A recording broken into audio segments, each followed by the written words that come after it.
Good evening and welcome to this class on the book of Ecclesiastes. I'm Jerry Wierwille, and it's my pleasure to be able to be with you this evening and go through this wonderful book in the Old Testament. As we start our journey into the book of Ecclesiastes, there's some helpful background information that I want to share with you that I think will assist in properly setting the context for how we begin to understand this book. The first thing is that Ecclesiastes in the Old Testament is a wisdom literature book. It's unlike any other book in the Old Testament canon, and as part of the wisdom literature genre, it's unique in presenting a certain approach, and that's actually unique among the wisdom literature books themselves. The wisdom literature books being the books of Job, Psalms, Proverbs, Ecclesiastes, and the Song of Songs. Nevertheless, there are definitely some aspects of Ecclesiastes that we will see that are shared among the other wisdom literature, especially the book of Proverbs. For example, there are proverbial sayings in the book of Ecclesiastes, and these sayings sound very similar to some of those that are in the book of Proverbs. And we will encounter at least one of them here in this first section tonight in chapter 1. As wisdom literature, we must be cautious not to read Ecclesiastes as if it was some other type of literature. I say this at the outset here because the genre of the literature influences how we approach the text. Ecclesiastes is not a historical narrative book. It doesn't entail prophecy or law. And so we would read it as wisdom literature and not approach it and think in terms of these other genres. Wisdom literature is designed to influence the way a person thinks. It's meant to be persuasive and motivational. And to that end, it will often generalize things, it will overstate things, it will omit and exclude things, and even sometimes apparently contradict itself. These are all strategies of wisdom literature in an attempt to formulate a specific way of thinking in the mind of the reader. And so wisdom literature will often paint things in very black and white terms and give like a very stark view of reality that might seem off-putting, but it's meant to motivate the reader to choose between, for example, A versus B, where the matter in reality tends to be far more complex and there are many more shades of gray in between. Now, the second thing is how to approach this book. We talked about the genre being wisdom literature, but in the wisdom literature, it's not like Proverbs. It doesn't just give little, small, pithy sayings. It has larger chunks and sections. I think it's helpful to explain Ecclesiastes as sort of like notes of a journal that were kept, and that it's the reflections of a person upon their life. We know that Ecclesiastes contains the observations on life. We know that it records the attitudes and feelings of the author as he searches for the meaning of life. And we know that it sets forth his conclusions after a lifetime of searching. We could also perhaps think of Ecclesiastes maybe as like a travel log in this way, or a guidebook perhaps, that was left after a traveler has gone down an itinerary and has then left what he has discovered for the next person who intends to travel that same path. And so it contains these uncensored observations about one man's learnings of life that was lived to the fullest with no avenue or pursuit left unexplored. The man who wrote Ecclesiastes has done it all. He simply lives to tell it through Ecclesiastes to the reader. Another important point about how to approach Ecclesiastes is that Ecclesiastes is very androcentric. What I mean by androcentric is that it's very male-oriented. It presents things from a male point of view. There are very male-specific references in it. It's from a man who clearly, as we will see, has a lot of power and authority, is able to basically do anything that he wants, unrestrained. He has relationships with women. He occupies himself with male-oriented tasks, according to ancient customs, and omits obvious female-oriented tasks and activities according to ancient customs, such as there's no mention of birthing children, child rearing, home caring, or cooking, and other things that were common of females in the ancient culture. But this has nothing to do with whether or not the book is applicable to both men and women. It simply just needs to be understood that this is the perspective from which the author is writing. Now, before we talk about the overall structure and layout of the book, I'd like to address perhaps one glaringly obvious question. And that is, why is the book called Ecclesiastes? And what does that word even mean? The title Ecclesiastes is actually the Greek title given to the book in the Greek translation of the Old Testament, called the Septuagint. And this was done somewhere in the 3rd century BC. Actually, in our English Bibles, most of the titles of the Old Testament books come through to us from the Greek translation of the Septuagint. Now, before we talk about the word Ecclesiastes, let's take one more step back, roughly in time, to the Hebrew text.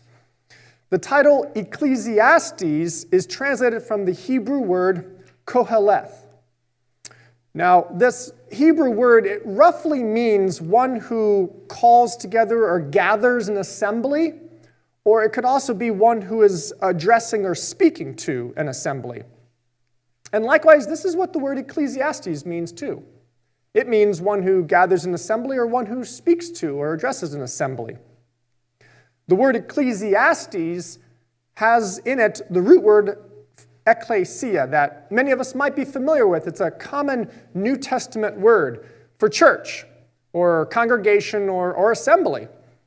And in the Old Testament, it's used for the congregation of Israel or the people of Israel. And an Ecclesiastes is the person who gathers the ecclesia or speaks to the ecclesia. I want to read a passage from the book of Deuteronomy. In Deuteronomy chapter 4, verse 9 and 10 here, this is Moses speaking to the people of Israel. He says, "Take heed to yourself and guard your soul closely, lest you forget all the things that your eyes have seen, and let them not be far from your heart all the days of your life, and you shall direct your sons and your sons' sons about the day when you stood before the Lord your God at Horeb, on the day of the assembly," the ecclesia, from the Septuagint, "when the Lord said to me, 'Assemble.'" Now, this direction of assembling is the verb form of Ecclesiastes. And so he is to Ecclesiastes, the people here, to him, to the Lord, "and let them hear my words, so they may learn to fear me all the days as long as they live on the earth, and may teach their sons."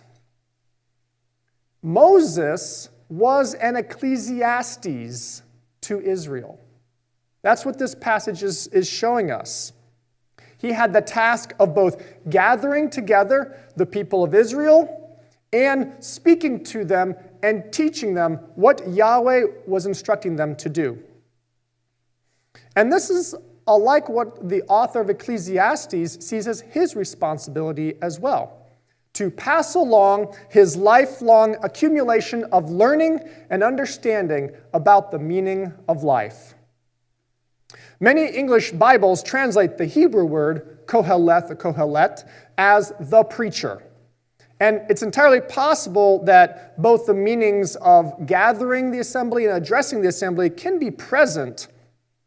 And so one who preaches is more or less the one who who addresses the assembly, not so much the one that teaches, the one who preaches, addresses, and speaks to them, not so much gathers the assembly. And so I think, though, when what we see in Ecclesiastes is it's not so much gathering together people as much as it is gathering together wisdom and understanding and then delivering it to the reader, who is essentially the assembly. There are many different other translations, such as teacher and philosopher and speaker for Koheleth.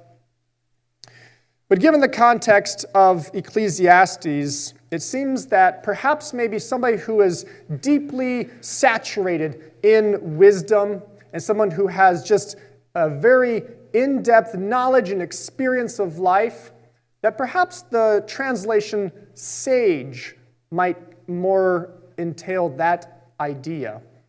And so throughout this class, I'm going to be referring to the author of Ecclesiastes as the sage, and this is the rendering that we've chosen to go with in the Revised English Version Bible, which I will be reading from throughout the class. So who wrote Ecclesiastes? Well, in verse 1, we don't find a name of anyone as the author. We find the title, the sage. But we know a few things about this individual. We do know he's a man. We know the sage is masculine. And he's described to be the king of Jerusalem. And he's the third king of Israel. If it's Solomon, then he would be the third king of Israel. And we know that he was not just a king in Israel. We know that he was a son of David, which Solomon would also fit. And Solomon is the traditional author of Ecclesiastes. The author considers himself to be the wisest man. He also is a great builder. He was extremely wealthy, and he had a large harem.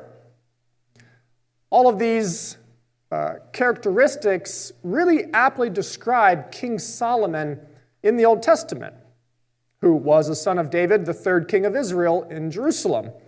But some scholars have noted that there are a couple factors that militate against this, including that there's a shift from first person to third person, suggesting the possibility of a narrator or a composer of the book, much kind of like the way the gospel writers preserved the teachings of Jesus, but Jesus himself wasn't the author of those books.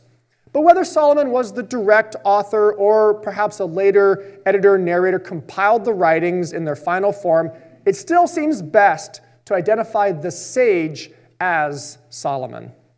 And so throughout the class, for the sake of convention, I'm going to be referring to the author of Ecclesiastes as Solomon. And we're not going to get stuck on the details of the potential discrepancy of the authorship. We'll leave that out of the class for another day and another time. Now, Solomon, being the wisest person in the world, this is conveyed in the book of 1 Kings. In 1 Kings chapter 3, it says, "The king Solomon went to Gibeon to sacrifice there, for that was the great high place. Solomon offered 1,000 burnt offerings on that altar. At Gibeon, Yahweh appeared to Solomon in a dream by night and said, 'Ask what I should give you.' And Solomon said, 'You've shown to your servant David, my father, great covenant faithfulness, because he walked before you in truth and in righteousness and in uprightness of heart with you. You've kept this great covenant faithfulness to him by giving him a son to sit on his throne, as it is this day. Now, Yahweh, my God, you've made your servant king instead of David, my father. Yet I am a young lad. I do not know how to go out or come in. Your servant is in the midst of your people that you have chosen, a great people that are too many to be numbered or counted. So give your servant an understanding heart to judge your people, that I may discern between good and evil. For who is able to judge this great people of yours?' And the word was good in the eyes of the Lord, that Solomon had asked this thing. God said to him, 'Because you have asked this thing, and have not asked for yourself for a long life, nor have asked riches for yourself, nor have asked for the life of your enemies, but have asked for discernment for yourself to understand justice. Behold, I have done according to your words.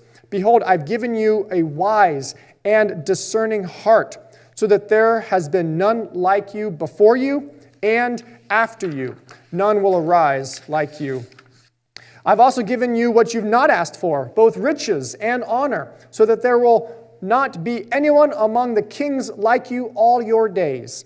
And if you will walk in my ways, keeping my statutes and my commandments as your father David walked, then I will lengthen your days.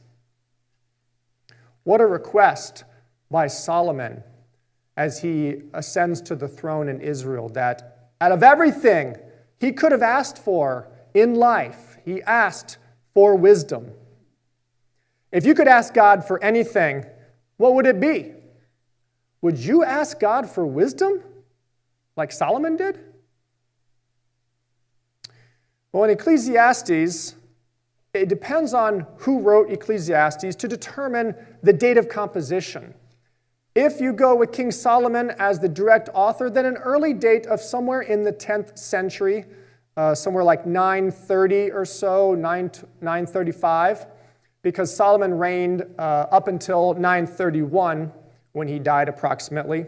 But if it's a later post-exilic date, it could be anywhere from the 5th century down to the late 2nd century BC. I'd like to give just a general overview of Ecclesiastes, kind of like a map, just what we're going to be looking at in this class before we get started diving into chapter 1. Ecclesiastes doesn't actually begin the way that one might think it would. It doesn't really start from the beginning and go from there. Solomon states at the beginning his overall conclusion from the investigation. He then sets out throughout the book how he arrived at that conclusion. This is not really surprising, I suppose. This is a common storytelling technique where you will have some sort of a description of a present circumstance, and then all of a sudden you'll have a flashback. This happens in movies all the time. You'll have some scene where they will show you something that's happening, and then all of a sudden they'll cut, and there'll be a line, 7 years earlier. And what they'll do is they will then progress from there back up to the place that the movie started to explain how things came to be. It's exactly what Solomon's doing here. So being, I guess in modern filmmaking, that being some sort of an artistic move, that's what they were doing 3,000 years ago. The outline I've presented in your notes there, I'm not going to go through it in detail, but this is just a general outline of the book where there's an introduction here where we'll deal with verses 1 through 11. And then the beginning of Solomon's exploration begins in chapter 1, verse 12, and goes all the way through the book to chapter 12, verse 7. And then the ending of the book has a little tag, and I could call it an epilogue, where Solomon explains what he has learned and the meaning behind his conclusion and how his perspective is supposed to affect the reader and the way that they look at life. It might seem in Solomon's eyes that life is long and sort of like very bleak. But life's really not that long. It might seem that way, but the more you live, the more you realize that the seasons of life, they kind of come and go like a breath. And this is a theme that Solomon will relate to, is this idea of very transient or very like things that are fleeting and not long-lasting. If you'd ask somebody to look back on their life like Solomon is doing, probably they'd most likely say that, well, it seemed like yesterday that, and they would talk about something that happened 2 decades ago. Time in life seems to somehow be telescopic, where things that are very far in the past are not so distant in our memory because time sort of collapses on itself a lot of times in our memory. There's a major theme of Ecclesiastes about the meaning of life, and Solomon sets out right in the beginning, and he sets out his main premise that everything is pointless. This pointlessness of life is going to come up time and time again as it applies to Solomon's investigation.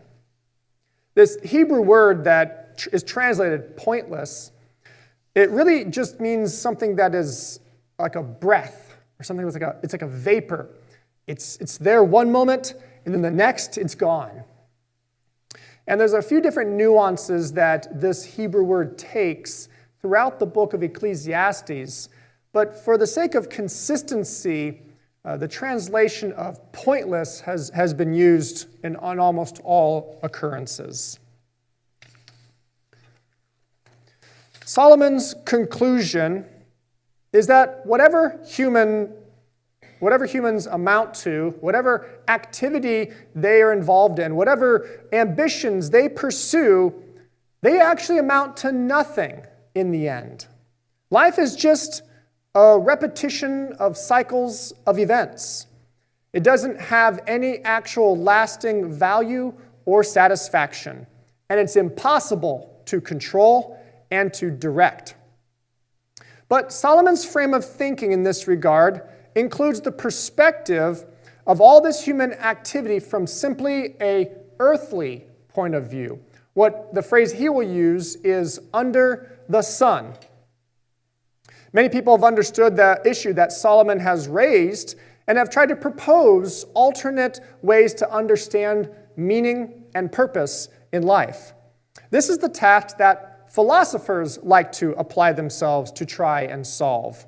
And lots of philosophies have been developed to try to explain the meaning and purpose of life under the sun, but none of them really truly offer a satisfying answer.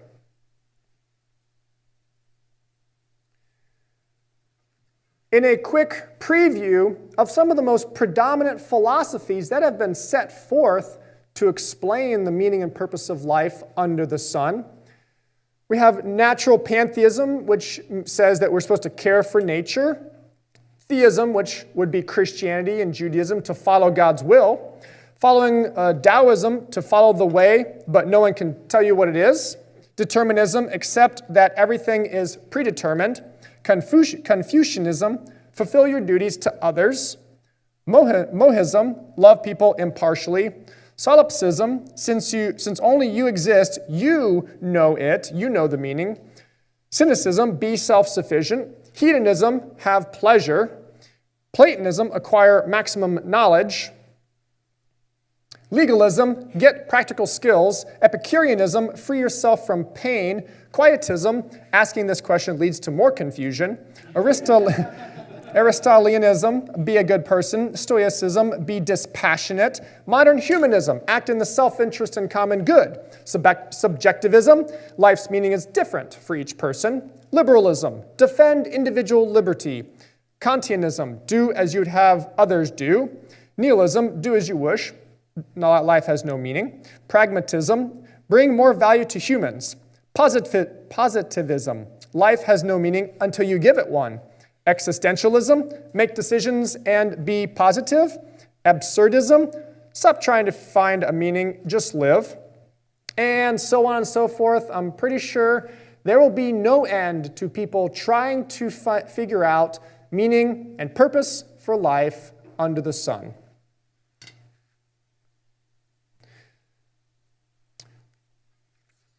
So let's go to the beginning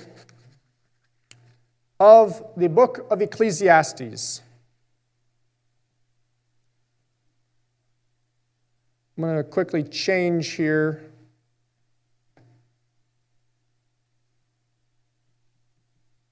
If it will let me. Oh, there we go.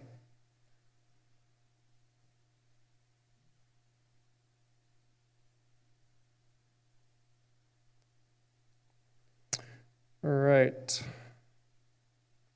So, Ecclesiastes chapter 1. The words of the sage, the son of David, king in Jerusalem, utterly pointless, says the sage. Utterly pointless. Everything is pointless. What does a man gain from all his toil at which he toils under the sun? I've mentioned that the word pointless is the Hebrew word Havel, and here it's repeated multiple times. He's basically driving this point home in the highest degree possible. In the Hebrew, it's like the greatest expression you could make about this matter. It's the pointlessness of pointlessnesses. And so he's basically, this is his major conclusion here. This is what he has discovered after all of his searching. He lays it out right now. He says, everything is pointless. There's other meanings of the Hebrew word havel for pointless. It can also mean futile. Some translations might go with meaningless or worthless, or something like maybe incomprehensible, absurd, temporary, fleeting, non-lasting, beyond one's grasp, even counter-rational. All these nuances are part and parcel of that picture. But as I said, we're going to be sticking with the word pointless, and we're going to understand a little bit more about those nuances in the different ways that it's used as we come across them. Now, this is a metaphorical use of the meaning of something that's like a breath or a vapor. Here 1 minute, not the next. If it basically just comes and goes, it's almost like it's never been there, and therefore doesn't have actually any impact, no actual effect, hence pointless. What Solomon does next, in verse 3, he then offers his major premise for his investigation. What does a man gain from all his toil which he toils under the sun? I mentioned under the sun as a reference to the earthly sphere of existence. Things that are happening that you can see around you under the sun. This phrase comes up many, many times throughout the book. But the focus here of the question is the word gain. What does a man gain from all his toil at which he toils under the sun?